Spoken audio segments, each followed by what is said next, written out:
ఇక తెలంగాణలో పార్లమెంటు ఎన్నికల ప్రచారానికి శ్రీకారం చుట్టబోతున్నారు సీఎం రేవంత్ రెడ్డి. మహబూబ్ నగర్ నుంచి స్టార్ట్ చేయబోతున్నారు. ఈ నెల 6న పాలమూరు ప్రజా దీవెన సభ నిర్వహించనున్నారు.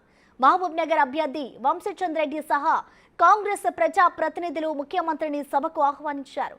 ఇప్పటికే కొడంగల్, నారాయణపేట్ ఎత్తిపోతల పథకాలు ప్రకటనలతో పాలమూరు ప్రజలు జోష్లో ఉన్నారు. ప్రజా దీవెన సభలో సీఎం రేవంత్ రెడ్డి మరిన్ని వరాలు ప్రకటించే అవకాశం ఉందని భావిస్తున్నారు.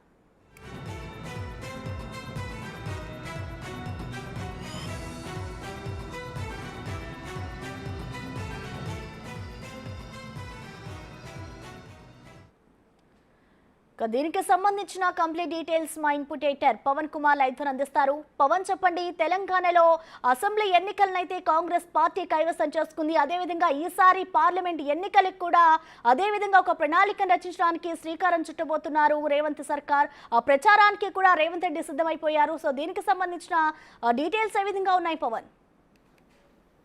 ఈ నెల 6వ తారీఖున మహబూబ్ నగర్లోని ఎంవీఎస్ కళాశాలలో భారీ బహిరంగ సభ ఏర్పాటు చేశారు కాంగ్రెస్ నాయకులు. ఆ సభలో ముఖ్యమంత్రి రేవంత్ రెడ్డి పాల్గొనున్నారు. ఇప్పటికే అటు మహబూబ్ నగర్ పార్లమెంట్ అభ్యర్థిగా వంశీచంద్ రెడ్డిని ప్రకటించారు. ఈ నేపథ్యంలో అక్కడ నుంచే పాలమూరు సభ నుంచే ఈ ఎన్నికల ప్రచారాన్ని, శంఖారావాన్ని ప్రారంభించాలని రేవంత్ రెడ్డి భావిస్తున్నట్లుగా తెలుస్తుంది.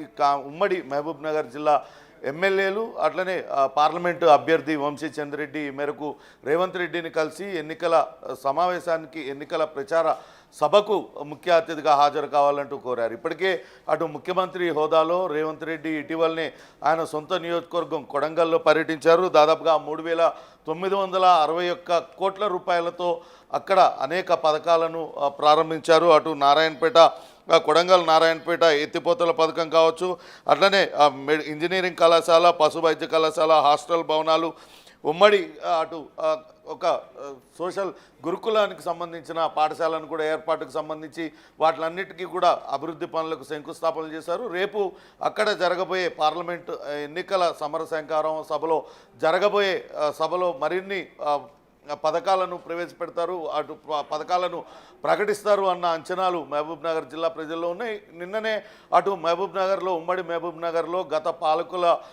నిర్లక్ష్యం కారణంగా ప్రాజెక్టులన్నీ కూడా ఏ రకంగా నిర్లక్ష్యానికి గురయ్యాయి, అనాదరణకు గురయ్యారు. మహబూబ్ నగర్ ప్రజల పట్ల గత ప్రభుత్వం వివక్షతో వ్యవహరించింది. అందుకే ఆ ప్రాజెక్టులన్నీ కూడా పూర్తి కాకుండా సగం అసంపూర్తిగా మిగిలిపోయాయంటూ అటు కాంగ్రెస్ పార్టీ శాసనసభ్యులందరూ కూడా ఆయా ప్రాజెక్టుల వద్దకు వెళ్ళారు వంశీచంద్ రెడ్డి నేతృత్వంలో. వాటికి సంబంధించి ఒక కీలక ప్రకటన రేవంత్ రెడ్డి చేసే అవకాశం ఉన్నట్లుగా భావిస్తున్నారు. త్వరితగతిన ఇప్పటికే సుదీర్ఘకాలంగా పెండింగ్లో ఉన్న ప్రాజెక్టులన్నింటినీ కూడా త్వరగా పూర్తి చేసే విధంగా ఆదేశాలు జారీ చేయడంతో పాటు ఉమ్మడి మహబూబ్ నగర్ జిల్లాలో మరిన్ని అభివృద్ధి కార్యక్రమాలకు శ్రీకారం చుట్టే అవకాశం ఉన్నట్లుగా తెలుస్తుంది. ఇప్పటికే ఆ ప్రజా దీవెన సభకు, పాలమూరు ప్రజా దీవెన సభకు హాజరు కావాలంటూ అటు శాసనసభ్యులు ఎన్ఎం శ్రీనివాసరెడ్డి, వాకిటి శ్రీహరి ముదిరాజ్, మధుసూదన్ రెడ్డి, షాద్నగర్ ఎమ్మెల్యే వీర్లపల్లి శంకర్తో పాటు అనిరుద్ రెడ్డి తదితరులందరూ కూడా రేవంత్ రెడ్డిని కలిశారు.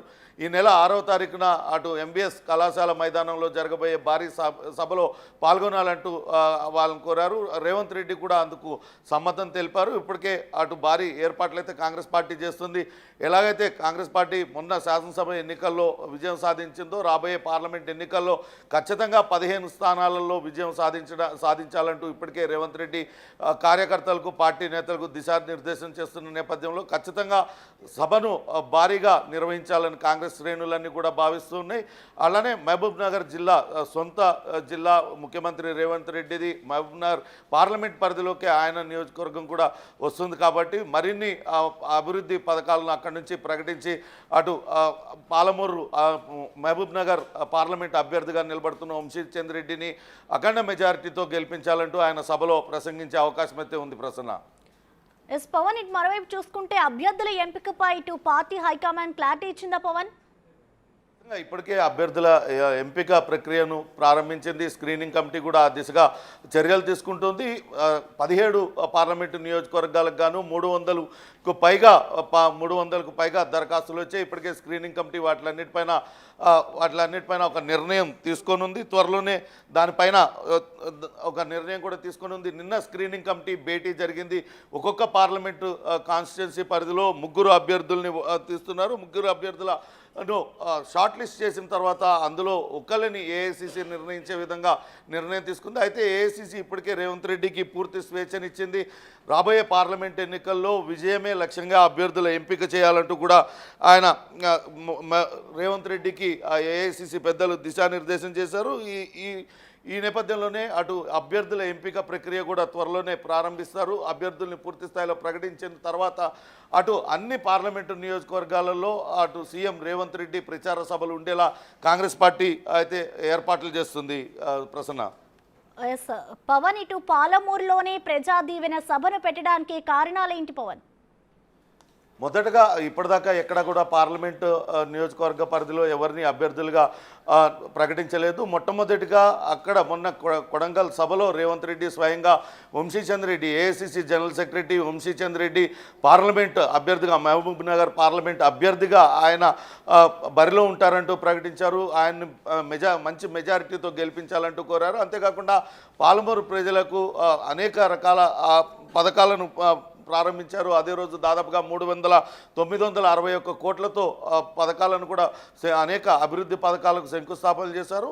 ముఖ్యమంత్రి సొంత జిల్లా కావడంతో ఆ జిల్లా నుంచే తన ఎన్నికల ప్రచారాన్ని ప్రారంభించాలి. అక్కడ గట్టి పోటీ ఉండబోతుంది. అటు బీజేపీ కూడా బలమైన అభ్యర్థుల్ని రంగంలో దించడానికి ప్రయత్నాలు చేస్తుంది. కాబట్టి అక్కడ వంశీచంద్ రెడ్డి యువ నాయకుడు ఖచ్చితంగా కాంగ్రెస్ పార్టీ అక్కడి నుంచే ప్రచారం కనుక మొదలుపెట్టి అన్ని నియోజకవర్గాలు, పార్లమెంట్ నియోజకవర్గాలలో విస్తృత పర్యటనలు చేయాలని రేవంత్ రెడ్డి భావిస్తున్నారు. ముందుగా అక్కడ అభ్యర్థిని ప్రకటించారు కాబట్టి అక్కడ మహబూబ్ నగర్ జిల్లా నుంచే ఈ ప్రచారాన్ని ప్రారంభించాలని భావిస్తున్నట్లుగా తెలుస్తోంది. ప్రసన్న, పవన్, అలాగే ఈ ఎన్నికల్లో కూడా ఎలాగైనా కాంగ్రెస్ అధిష్టానం అయితే ఒక కసరత్తు చేస్తుంది, ఎలాగైనా కైవసం చేసుకోవాలని. సో ఈ ప్రచారానికి సంబంధించి అధిష్టానం నుంచి ఇటు కాంగ్రెస్ పెద్దలు ఎవరైనా హాజరయ్యే అవకాశం ఏమైనా కనిపిస్తుంది అనుకోవచ్చా పవన్?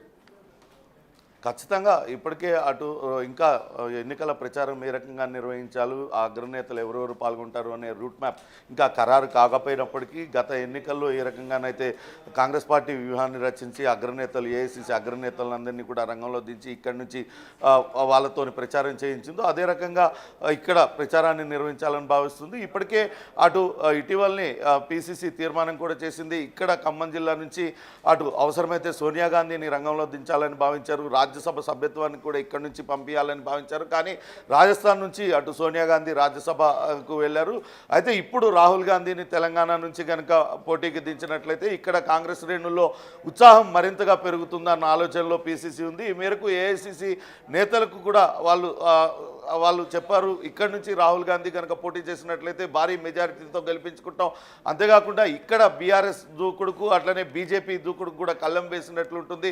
రాబోయే పార్లమెంట్ ఎన్నికల్లో ఇప్పటికే కాంగ్రెస్ పార్టీ విజయం సాధిస్తుందంటూ పలు సర్వేలన్నీ కూడా వెల్లడించిన నేపథ్యంలో మరింతగా కాంగ్రెస్ కార్యకర్తల్లో ఉత్సాహం నింపడానికి ఇక్కడి నుంచి ఏఐసిసి స్థాయి నేతలు ఎవరైనా సరే, రాహుల్ గాంధీ లాంటి నేతలు ఎవరైనా పోటీ చేస్తే ఫలితాలు మరింత అద్భుతంగా వస్తాయంటూ కాంగ్రెస్ పార్టీ భావిస్తుంది. ఇప్పటికే కాంగ్రెస్ పార్టీ గత శాసనసభ ఎన్నికల్లో ఏదైతే 6 గ్యారంటీలను ప్రకటించిందో 6 గ్యారంటీలలో 4 గ్యారంటీలను ఇప్పటికే అమలు చేస్తూ ఉన్నారు. మరో 2 గ్యారంటీలను కూడా వీలైనంత త్వరగా అమలు చేయడానికి సిద్ధమవుతున్న తరుణంలో ఇప్పుడు పార్లమెంట్ ఎన్నికల్లో ఖచ్చితంగా 17 నియోజకవర్గాలకు గాను 15 ఖచ్చితంగా గెలిచి తీరాలంటూ రేవంత్ రెడ్డి దిశానిర్దేశం చేస్తున్నారు. ఆ మేరకు పార్టీ ప్రచార కార్యక్రమాలను కూడా రూపొందించే ప్రయత్నం అయితే జరుగుతోంది. Prasanna, right, thank you Pawan.